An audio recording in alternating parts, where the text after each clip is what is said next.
Welcome everybody to another session. This is day 4 of the Career Symposium. It's a week-long celebration of aviation careers.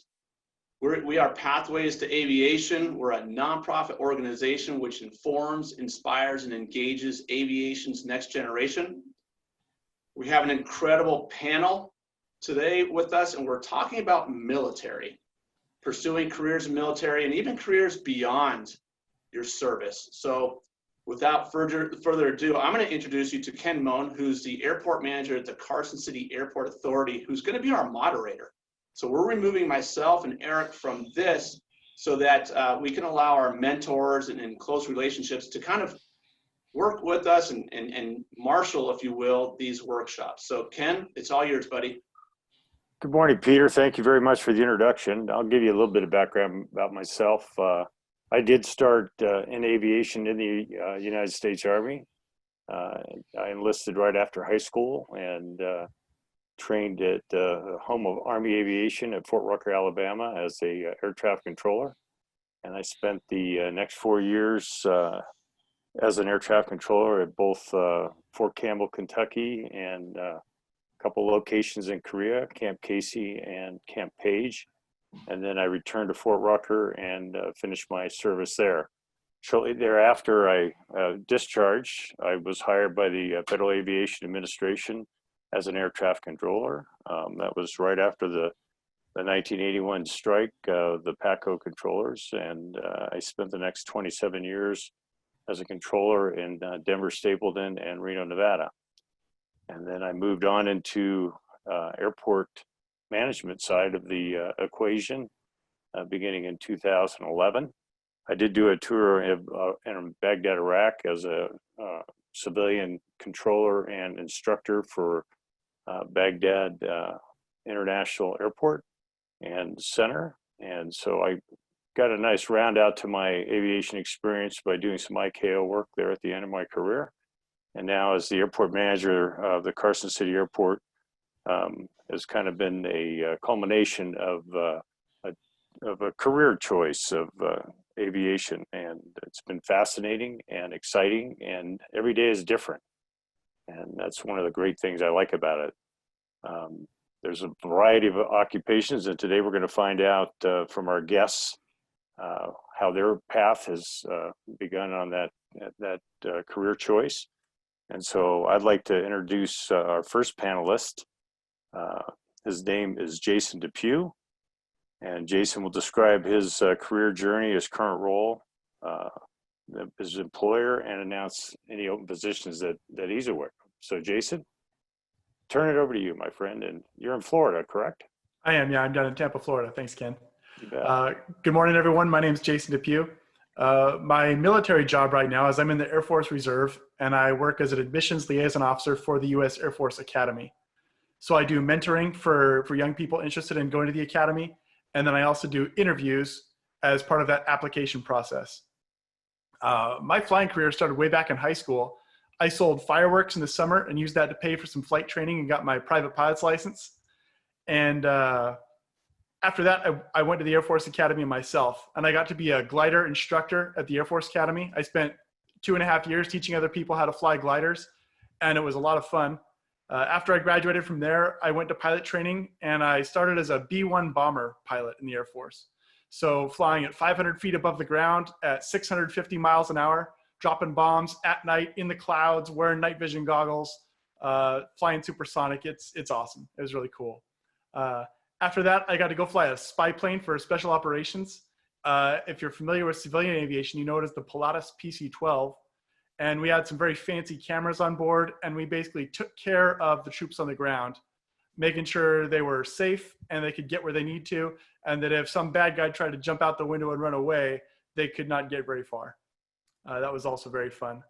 And then after that one, I got to go teach Air Force pilot training in Laughlin Air Force Base, Texas, in the T6, which is a amazing, sporty little aerobatic trainer. It's like the ultimate roller coaster, except you're in control. It's really fun. I got out of the Air Force. I got off active duty in 2015. I've been flying for Delta Airlines ever since. And I'm in the Air Force Reserve, like I said, working for the Air Force Academy. And then I also do a lot of freelance flight instructing I fly in the Icon A5. It's an amphibious light sport aircraft. And I have a Cessna 170, an old tail dragger that I fly. And then I also do a lot of writing online. So I write for a group called the Pilot Network. I write for a website called Bogey Dope. And we really focus a lot on trying to help people find opportunities in aviation. So I can speak to a lot of opportunities.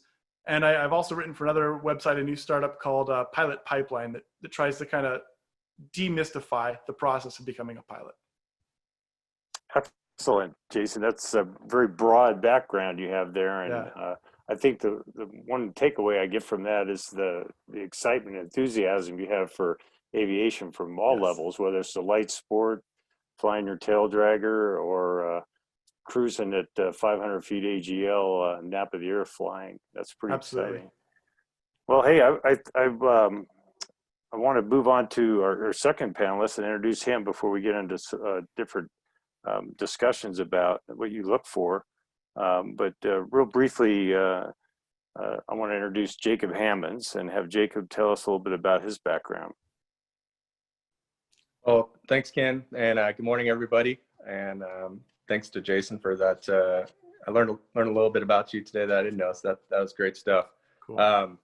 So real quick on me, I'm currently the wing commander out at Reno Air National Guard Base, and it's a C-130 wing, and it's part of the Nevada Air National Guard. We've got about 1,100 people in the wing, with one airlift squadron that flies C-130H models, which is a tactical airlift aircraft. So we move, in the parlance, beans and bullets on the federal side, and then on the domestic mission side, we fight wildland fires. So if anybody knows what's been going on out west the last couple of months, we've been involved in that heavily, in fighting the fires in California, Oregon, and beyond. So just an incredible domestic mission that our folks have there that I'm very, very proud of, and I wanted to highlight that to the crowd as one of the things that they get the most out of in being able to fly against those wildland fires. Real quick, the postage stamp on my career, I'm also an Air Force Academy graduate. I entered straight out of high school. Unlike Jason, I did not have any flying experience going into the Air Force. And what I'll say is that in terms of that demystification of the Air Force pipeline, the Air Force gives you everything you need to be able to fly in military fighters. It is a little bit different than civil aviation. So we kind of get the broad spectrum. We get people with a lot of background that have flown a lot civilly. And then there's people like me who have no aviation experience, and both are, it's designed to bring all sorts of people through that pipeline. I went to Air Force pilot training in Shepherd Air Force Base, Wichita Falls, Texas, at a place called Euro-NATO Joint Jet Pilot Training, specifically that produces fighters and bomber pilots. My goal was to be an F-15C pilot, and I was lucky enough to get that. And so I flew operationally in the F-15C out of Alaska. I did a lot of air defense activities against Russian bombers, which was a really interesting mission to have. And then I also went into the training mode after that. So I was a introduction to fighter fundamentals training instructor, also at Laughlin Air Force Base for a time, teaching our young fighter pilots the nuts and bolts prior to them going to their actual aircraft. And that was in the T-38, which is a twin seat, front back seat, twin engine, very aerodynamic, very fast. I think it's got the fastest roll rate in the Air Force inventory. I think it does 720 degrees per second. So that was a hoot to fly. After that, I then transitioned to the F-16. So I was a convert from the F-15C, which is a twin engine fighter, to the F-16, which is a single engine fighter, but both of them being single seat. So I spent a lot of my time in the single seat community, which is its own, cross section. But like Jason, had a ton of fun flying low altitude over the Nellis Ranges at 100 feet and 500 knots. So not as fast, but a little bit lower. And did a lot of tests in the F-16. So I was a developmental test pilot out of Eglin Air Force Base, Florida, for about 3 years. And then I was an operational test pilot out of Nellis Air Force Base in Nevada for 3 years. So I've seen a lot of test flying, which is its own niche in the Air Force as well. And I love that. I was also able to do an exchange. I was an exchange pilot in Poland for the Polish Air Force. And I spent a year doing that, teaching the Polish how to fly F-16s. I did a deployed assignment to Southeast Asia, and I flew a civilian aircraft there for the Air Force, much like Jason did, but I flew a Bombardier Global Express, which is a very big business jet, if you guys know that. And on the Air Force side, we do battlefield airborne comm node. So I've got about 600 hours of combat time in a business jet, which is also pretty cool to say.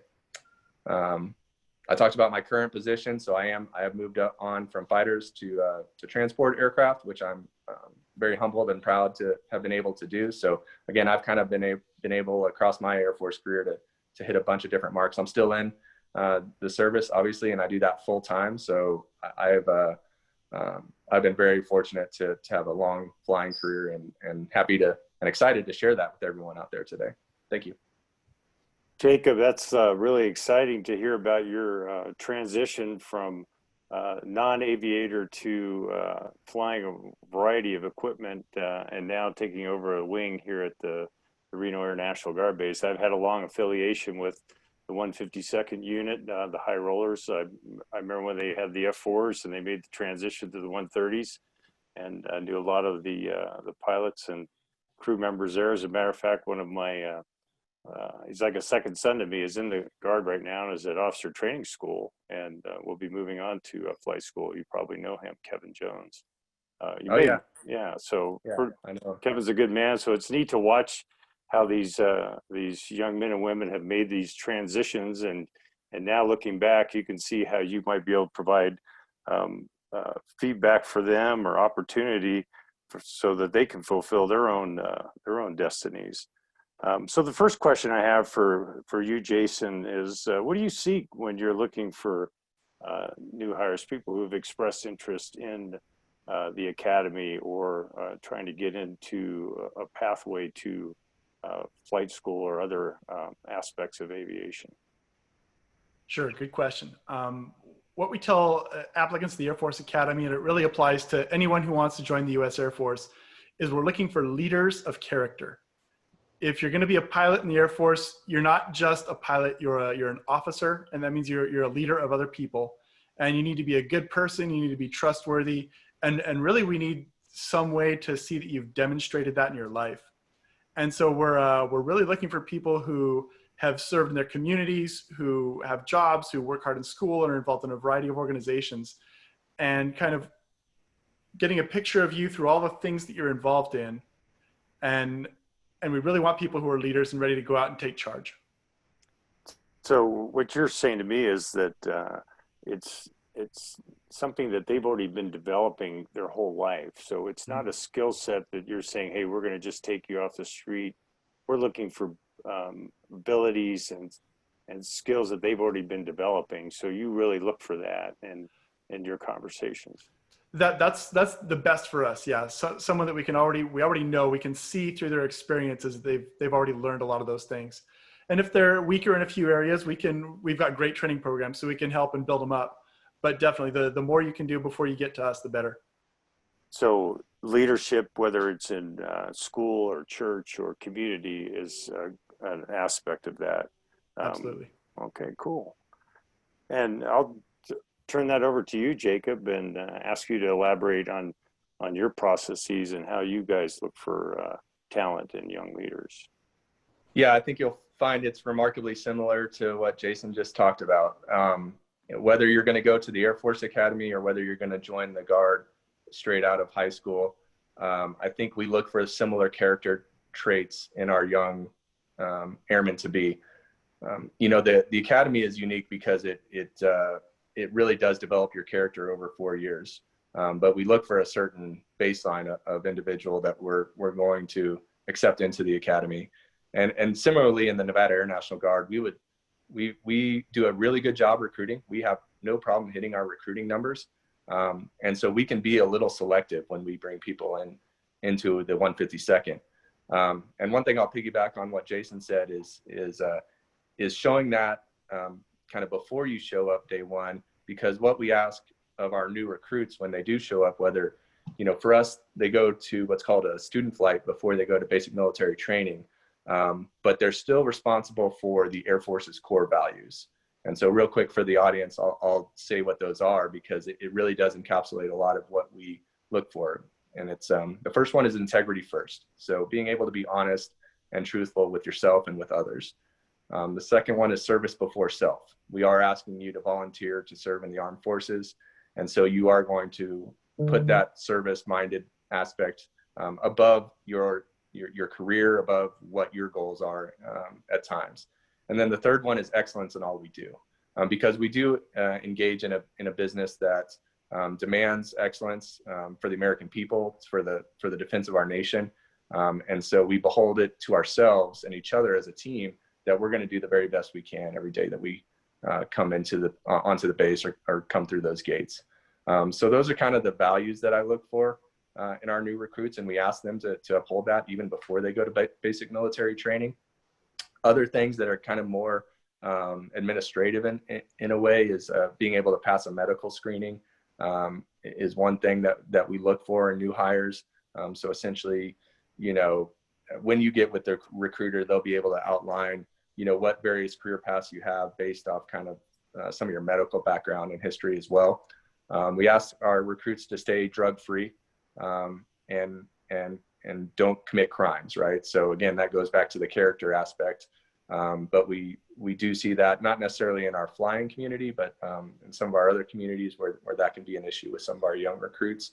And then to be a hard worker, just to show up and be able to work hard and accept that challenge, because especially going into the aviation path, it is a lot of work. It is there's a long road, as Jason and I can talk about. It's approximately 2 years to get through your basic pilot training and then all your advanced courses and everything before you even get to your actual airframe. So there's a lot of work involved with that, and it can be stressful at times, but it's all about having good attitude, showing up, being ready to work hard. And so I think that translates back in the pipeline to the kind of the character values that we're looking for in our folks. Well, and those are really values that are American values: hard work, integrity, honesty, service before self. Those are what makes strong communities. And so whether the pipeline to get in the Air Force Academy is a little bit more narrow, where you're required for appointments through your Senate, I believe that's still the process, where the Guard is something where, as a community member, it's an easier transition to get into the Guard, and then you can have the opportunities there for you to expand upon and pick your path. Is that how you would view that? Yeah, and I think that's really one of the great things about the Guard is you are able to pick your career path and change careers throughout your time there while still being able to stay within that community that you grew up in. So there's a lot of options when it comes to that. A lot of same options you have on active duty. So it is a choose your own adventure, if you will, and if you're willing to put forth that effort, people respond to that and they will give you those opportunities. Well, and just speaking from my own experience, I grew up a military brat, as they called them. My father was a 20-year Army careerist, and then of my 4 siblings, 3 of us spent time in the Army. And my brother, after he got out, did choose the reserve path and ultimately ended up in the 152nd, as well, working in the recovery of the load drops and right. Packing and shipping. And then, I was able to counsel Kevin through his career when he was out of high school, and he had gone to some hands-on training and got an ASC certification as a mechanic, and he was looking for new things. And I kind of steered him towards the Guard and said, hey, check out the 152nd. There's some cool things that you can do there. And I actually encouraged him not to look at maintenance side, but to look at the loadmaster side and ultimately, try something different. And so I think that's a really unique experience that people can choose those paths. And I really like both of your points on that. You're both right on, and how you describe character, integrity, and leadership. And this really harkens back to not just where you are now, but how you develop yourself growing up. So Jason, when you say that this begins early and even maybe before high school? Absolutely. Yeah. I learned it from my parents and I learned it at school. I was in church, I was in community organizations, I did Boy Scouts, I was on sports teams, and all of those organizations, every single one is about how you're part of something bigger than just you. And you're interested in the success of that organization, whatever it is, whether it's from a family to a company, anywhere in the middle. You want to be a part of that. You want to help that. And so sometimes you sacrifice a little bit of your own good. You put in a little extra work to help other people. And that's really the kind of people we need in the Air Force. So yeah, the more we see of that, the better. And Jacob, during your deployments, don't you notice that some of that integrity and those service before self come true? Because oftentimes you're put in situations that require you to not just think about yourself, but those around you. Yeah, absolutely. I think deployments are really, at least for me, was what I strive to do, because it's what we train to do so much. And I think the great thing about the deployed environment is it solidifies that team effort. So yes, you're over there trying to achieve a bigger objective, but it's really working every day with your team, and you don't want to let your teammates down, much like a sports analogy, which is one of the things that drew me to the Air Force Academy, because it was a competitive environment, but it was all a friendly rivalry, because we knew at the end of the day, we were all trying, we were all there for the same good reasons. And I think you see that in the deployed environment a lot. You definitely, you definitely have to make some decisions that you're not always, there's not always someone watching over your shoulder like there is kind of in garrison. And so that ability to make a decision when there's no one watching, that really speaks to the integrity aspect. And then that team orientation, because, it's not the greatest locations to be at in the Middle East sometimes. And so you really lean on your teammates for support and for that morale, for those morale aspects. So I really got a lot out of that being deployed. Well, and then you're also representing your country to the indigenous population. And you probably saw that in your service in Poland, that to them, you were the Air Force, correct? Yes. Yeah. And more than that, you represent America. And I'd say that for anyone thinking about this, or maybe thinking they're on the edge of whether this is a good idea or not, I'd say that payoff and going around the world and carrying the flag, and everyone recognized in Poland that I was part of the American Armed Services, and that carries to this day a ton of weight, and the respect that we're given, and just the ideals that we represent around the world is awe-inspiring, and it's humbling when you do that. But it really was in Poland an amazing thing to see, because this was an Eastern European country that had just come out of communist rule in 1989. So this was still very fresh in their minds, and they just loved America. They loved the freedom that we represented. And so it was just an awesome year. And again, just very humbling to be there, but it does reinforce the why and really the purpose of what we represent. And I just want to say from my own experience, that year I spent in Baghdad, having not been around the military daily for, over 30 years, that was a real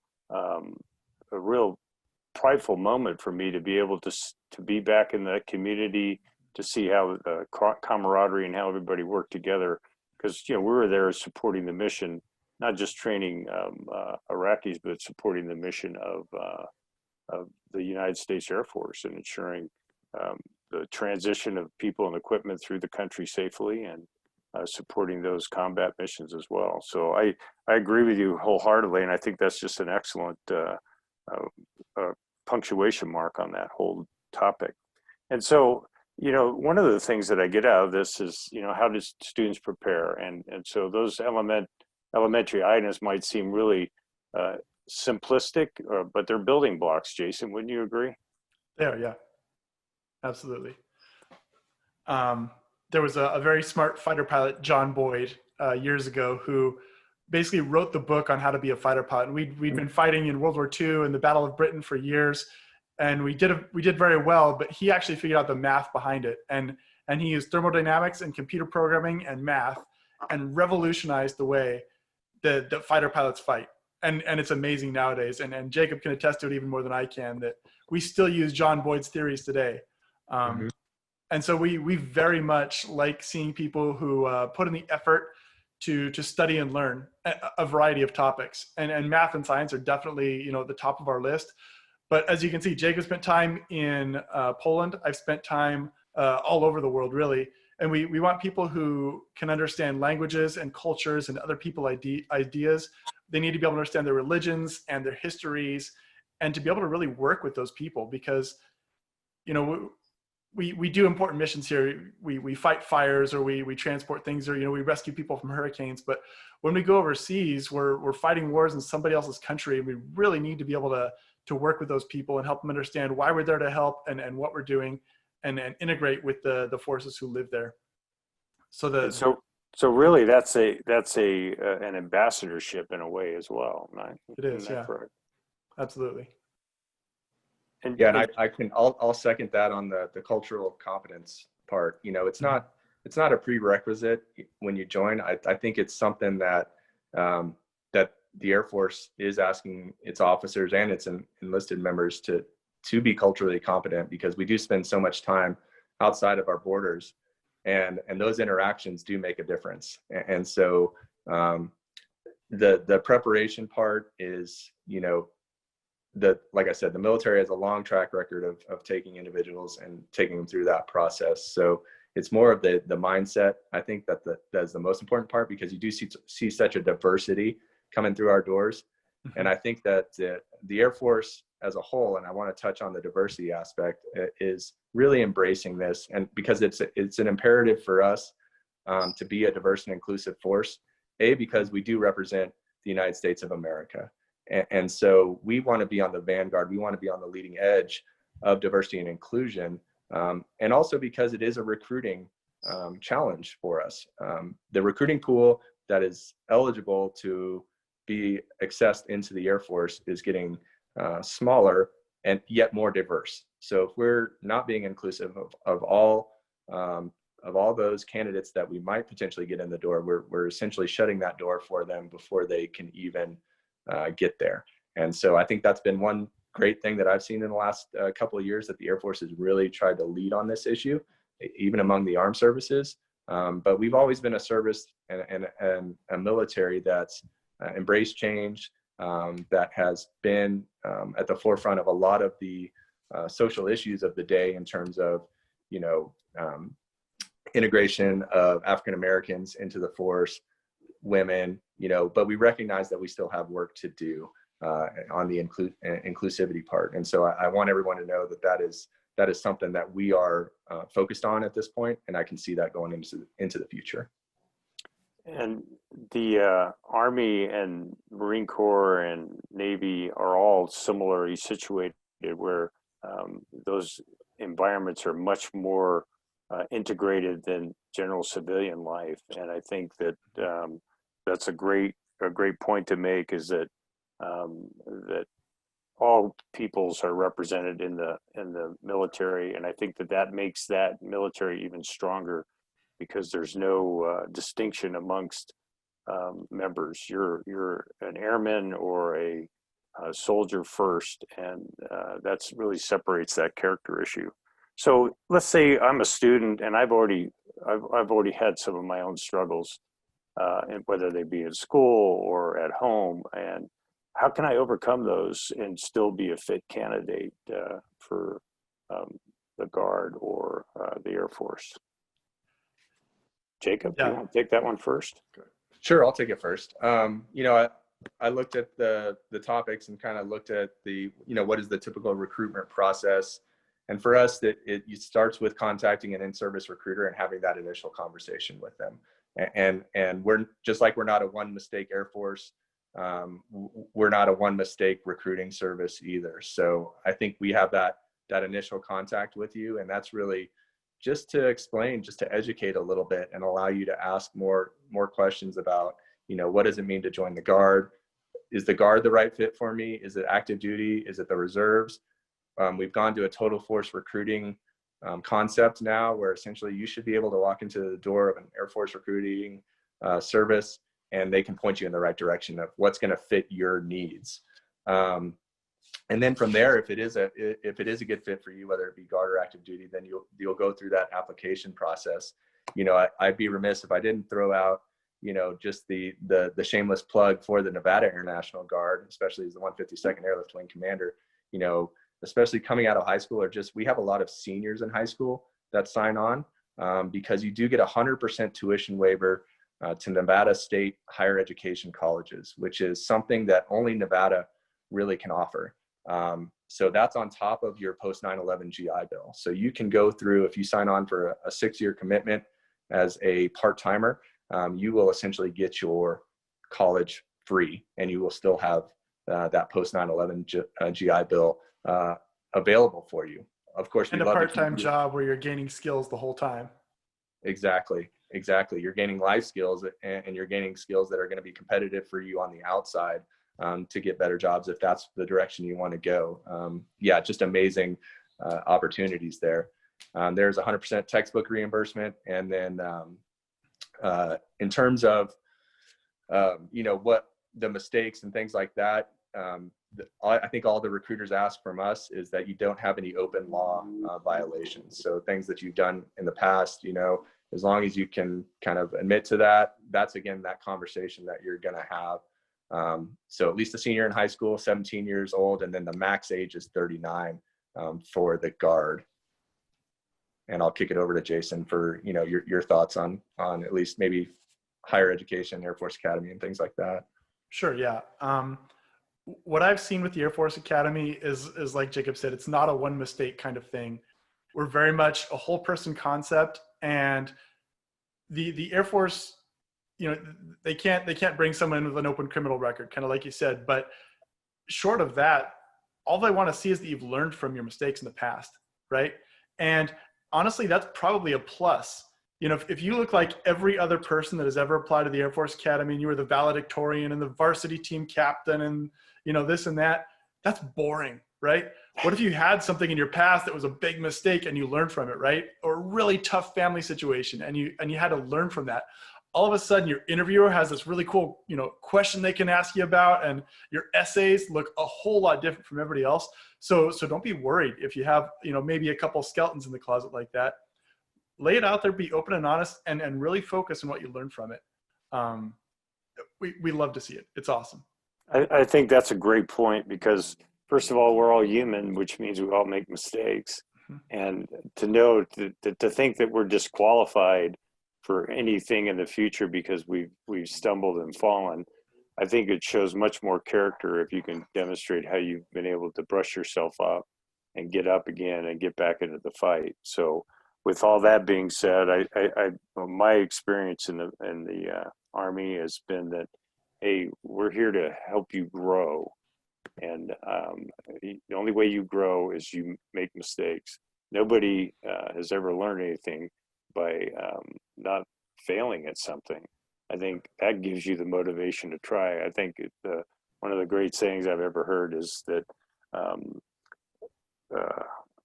about how Edison failed 1,000 times to figure out how to make a light bulb, and you're never going to succeed if you don't try. So I think those are great points. I really appreciate those. The big end, I know we're getting to the end of the discussion here. I want to open up to the chat community. If there's any questions that we have for our panelists, I'd be happy to entertain those. So feel free to shoot us a message. If not, I will continue until I see something pop up. But I think one of the real neat things about what you guys are doing, both Jason and Jacob, in this giving back to your community, is by showing a pathway for not just kids, because there's others out there that are perhaps maybe in community college or college now that are still trying to find their way. And so by doing that, you're demonstrating those ethics that you mentioned that the Air Force has taught you, and that that the next person that you give a hand up to might be there the day that you need a hand up. It's a challenging environment right now in the civilian aviation world. And so I'd be remiss if I didn't ask you about what you're experiencing now and Delta Airlines, Jason. It's tough times right now for everybody. I think it's a very challenging thing for the industry. We're a little bit unique. We're not filling all our seats right now. We're keeping all the middle seats empty, making sure everybody's spaced out. We're asking people to wear masks, and we're really doing everything we can to keep people healthy. And that said, people are flying. People want to fly. People need to fly. And we're there and ready for everybody. It's also really challenging because somewhere around 30,000 pilots and other airline professionals got furloughed about a week ago. And until we either find a vaccine or get a little bit more help from the government, they're out of jobs and on the streets. So that's a tough time.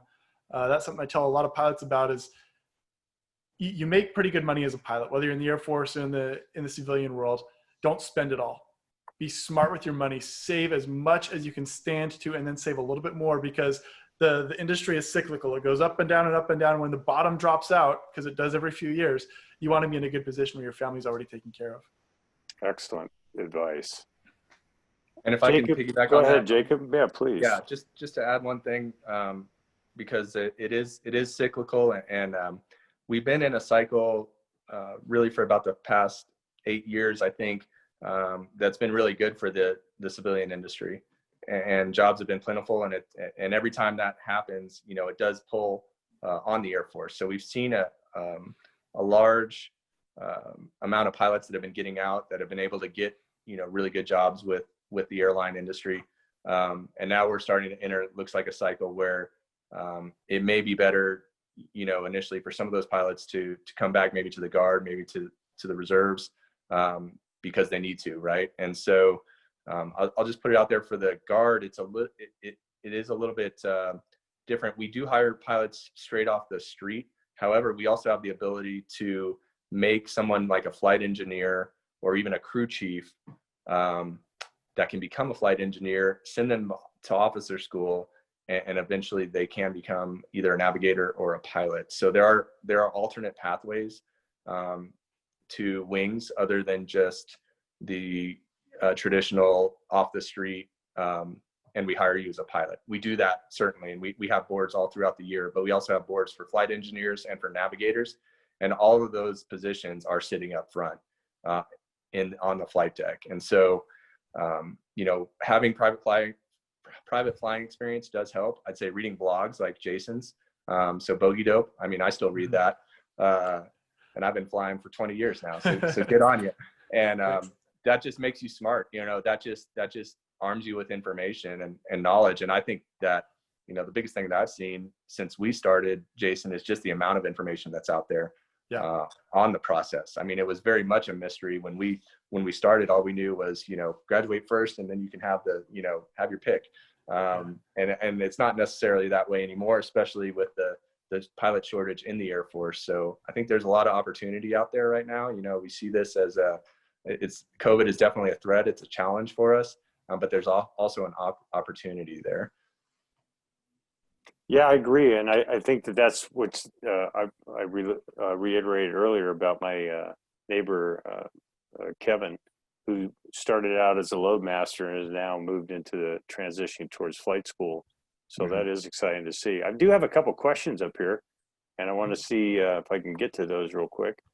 One of them is from Jenna, and Jenna asks, how are the best ways for programs to get information of transitioning active duty to civilian careers? Which one of you guys want to tackle that? Let's see. So transitioning from active duty to civilian. For pilots specifically, the website bogeydope.com, and then also a group called the Pilot Network. I've written a whole lot there about making that transition. For other career specialties, Congress has mandated that the military provide something called the Transition Assistance Program. It's just a week. It's a week-long course. It does pretty well, but the best thing you can do is start networking and reaching out to other people who've made that journey before you. You can look on somewhere like Facebook or Twitter or Instagram. LinkedIn is a great place because you can go and look at people and search through their career histories and find people who are doing your job in the military and are doing something that you're interested in the civilian world. And almost guaranteed, if you find somebody like that and you message them on LinkedIn and say, hey, can we talk? I've got some questions for you. I feel like they'll almost always be willing to help you out.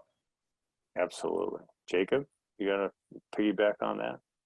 No, I think he hit it square on the head. I think it is just reaching out and building that network, because you're, especially translating your military skills into civilian speak, I think is the challenge for a lot of a lot of people that are looking to make that transition. But there are those resources out there. You just find them and then utilize them.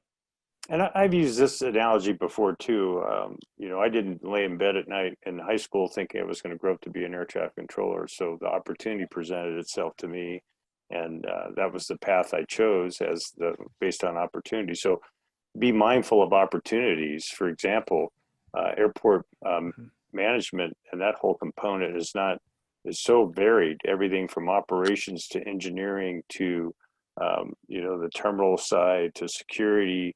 There's so many opportunities that are going to be presenting themselves. So to be around aviation doesn't necessarily always mean you're in the left seat. So there are opportunities out there that you can take your skill set and move into those aspects.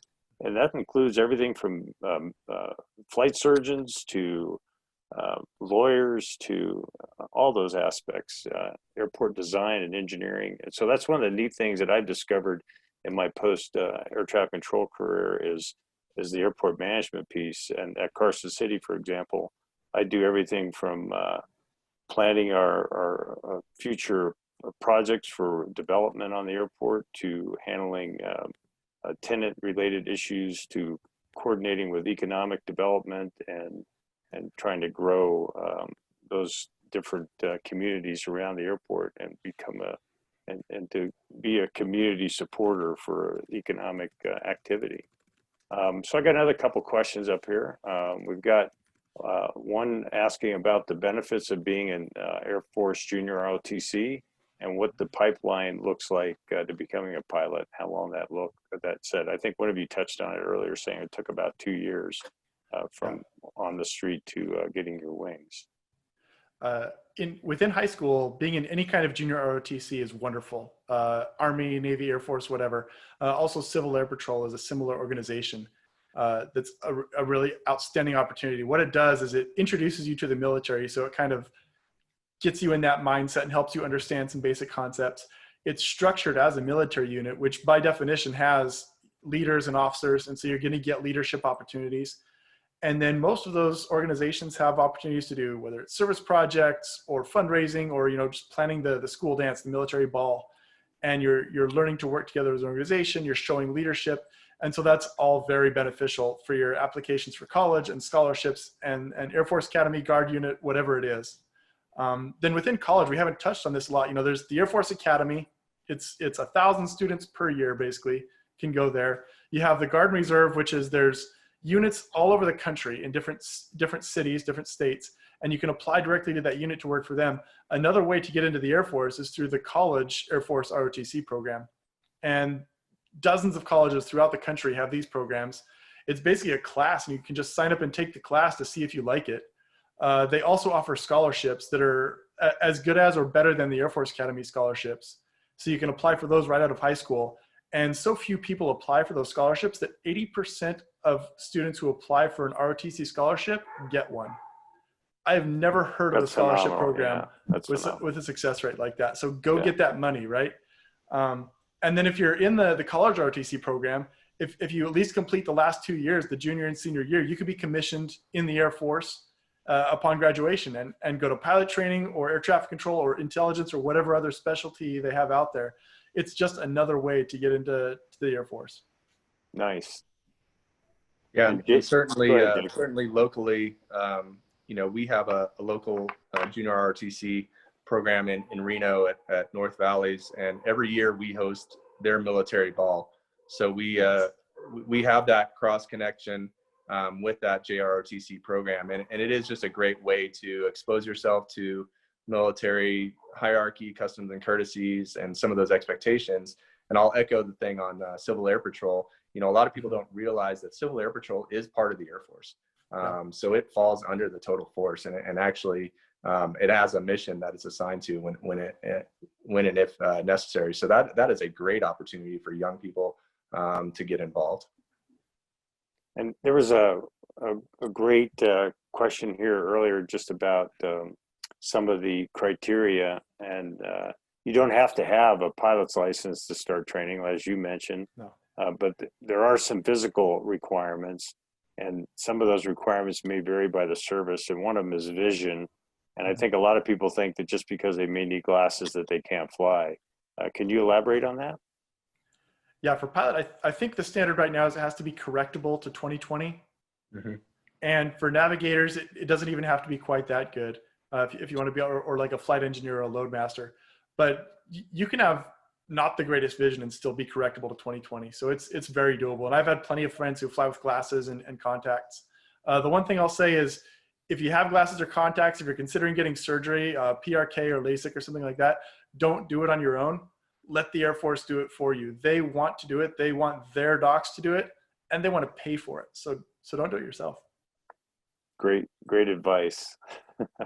Yeah, and that's one thing that again that's come a long way in terms of some of the inclusivity. When we came through, you know, the word was 2020 or you're not going to get it. So I think expanding that a little bit on the vision requirements. The other thing I'll touch on that the Air Force just recently did was on the height requirements. So when we started looking at gender differences, and you know, let's face it, vast amount of Air Force pilots are males, and so they tried to dig into why is that. And we had this height requirement forever, for as long as I can remember, and it was a sitting height requirement, and it excluded a lot of females from meeting that criteria. And really, that requirement goes back to an ejection seat aircraft. So most of the aircraft that we fly in the Air Force are not ejection seat aircraft. But yet we were excluding a large pool of candidates from flying based off ejection seat criteria. So they just recently changed that. It opens up, again, opens us up to a broader pool of candidates, which I think is a great move. So yeah, if you're going to fly an ejection seat aircraft, there's a little different requirements for sitting height and things like that. And that's just for health and safety purposes. But again, there's a ton of aircraft in the Air Force that the Air Force employs that you can be all sorts of different shapes and sizes and fly them. Well, and that goes back to that diversity issue. Sometimes diversity is not only the physical part, but it's also the mental acuity part, where somebody finally asks the question, why do we have this restriction on height? Where does that come from? And so by asking that question and doing the research, somebody comes up with a new change to a regulation, and some of those questions need to be asked. There's another. Go ahead. I just want to add on there real quick. We're excited to see that. You know, the headquarters for the whole military is the Pentagon in Washington, D.C., right? Five-sided building. We like to joke and say it's the five-sided echo chamber, because these ideas just get bounced back and forth, and they're all the same all the time. If you look at the panelists here, it's 5 or 6 old, balding white dudes. That is not diverse, right? We need a variety of ideas. We need a variety of people with different backgrounds who can bring in different ideas and help us get better. And we're never going to get better if we just keep repeating the same stale old ideas over and over again. So I'm very happy that the Air Force at large is really working to recruit diversity, because we need it. We need more ideas. And that's right. Your diversity issue is diversity of thought, and yeah, that is absolutely critical in the nature of all things. And a lot of times in error recognition, there's a chain that's developed, and you've heard this in aviation, I'm sure 1,000 times, that one mistake becomes passed on before somebody steps in and corrects that mistake. But it takes somebody to look at it from a different point of view and finally say, hey, that could have been prevented if somewhere along the line somebody was willing to stand up and say something. And I'm sure that in your Air Force career that you have had a defining moment like that. Do you want to share an anecdote about a moment that you may have had been that person? Jason, I'll shoot it to you, and then I'll come back to you, Jake. I'll give you a second to think about it. I'm not putting you on the spot, am I? Trying to think of a good example. I'll jump in, Jason. I'll let you think for a second. I might put a slightly different twist on it, Ken, in terms of. Sure.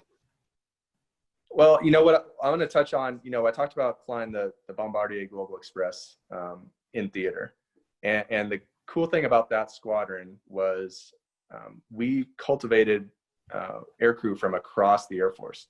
So you might have a C-17 pilot in the right seat with an F-16 pilot in the left seat, or C-130 pilot and, you know, an AWACS pilot. So those are different mentalities. You know, they're different training that goes into becoming aircrew for those different platforms. And I thought the really neat thing about and I was the director of operations there. So I was responsible for the flying hour program and putting out the policies of how we were going to meet the combatant commander's intent for my platform.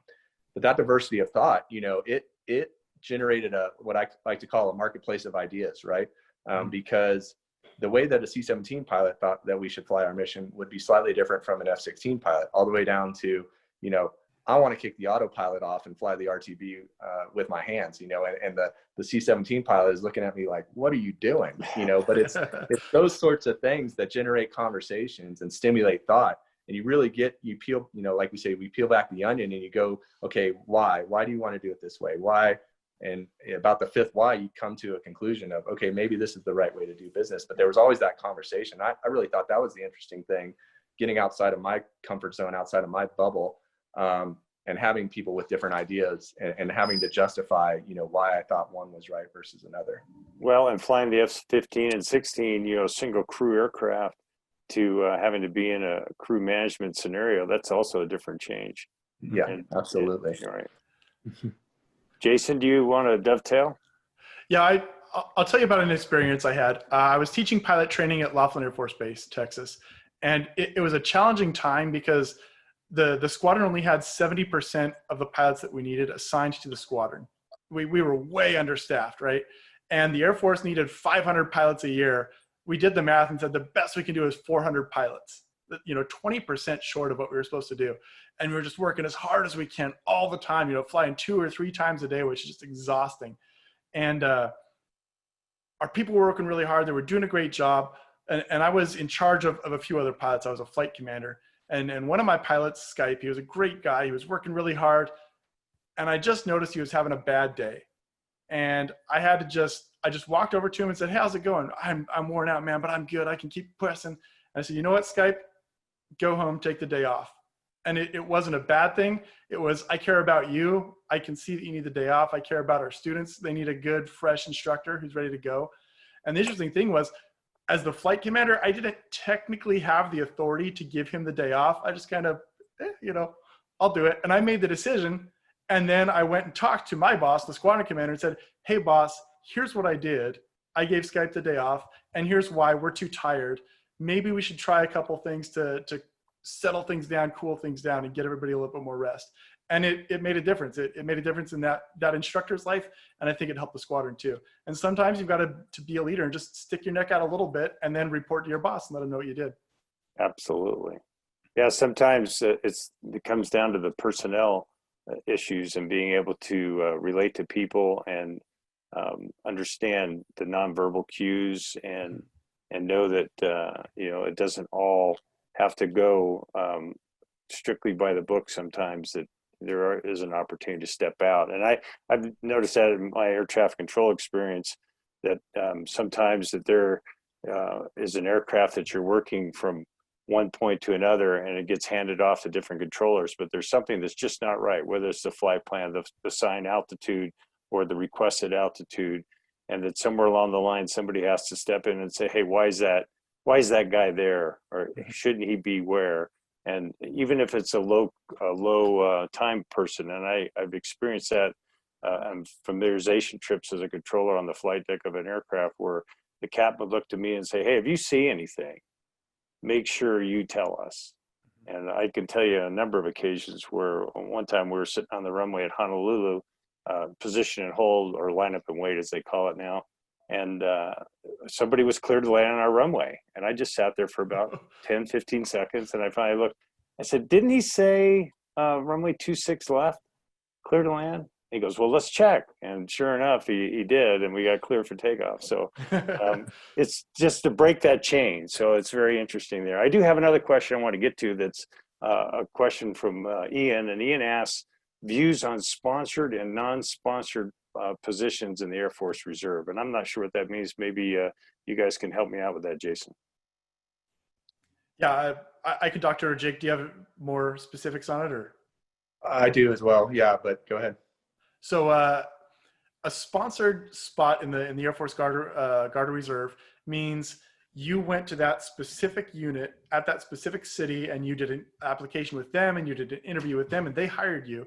And if they send you to pilot training, you're going to come right back to that unit and fly that aircraft. And you know that all in advance. And in my personal opinion, even as a representative of the Air Force Academy, I think that path through the Guard Reserve is the best way to join the military. No questions asked. Now they have another option where you can go unsponsored, where you go to you just walk into a recruiter's office basically and say, I want to join the Air Force, Air National Guard or Air Force Reserve. And they say, okay. And you talk to them and you agree and you're going to be a pilot. So they send you to pilot training and you're going to go through pilot training and you're not going to be on active duty. You're going to be either probably in the Air Force Reserve, and then they're going to find a unit for you at some point after the end of pilot training. It's a great way to do it. For me, if you can get a sponsored position where you know what you're going to fly later, that's the best.